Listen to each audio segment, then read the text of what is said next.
Our guest today at the Bombay Sport Exchange, Mr. Harish Thawani. Welcome, Harish. There is this line of thought that many in the BCCI at that point of time, men in positions of power, were not really convinced with the idea of a privatized T20 league. K Shriniwas, for example, was he convinced? I think Srini was convinced, otherwise why would he take a franchise? In fact, it was a conflict of interest. We had to sit out, by the way, because of that nimbus. Today we have a broadcaster who owns a team. When Mr. Pawar empowered people in the BCCI to go ahead and do this league, as you said, it was his vision.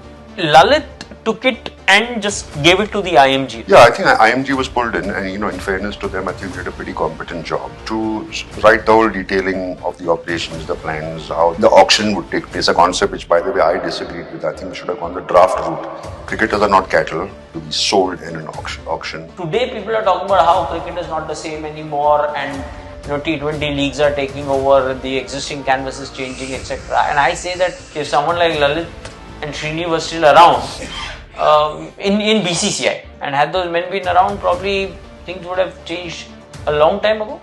So where do you draw the line now with Jio bidding the kind of money that they've bid on Indian cricket for IPL at 120 crore per game? That pricing, where obviously BCCI will not want to come down. Everyone said, the cricket can only go one way.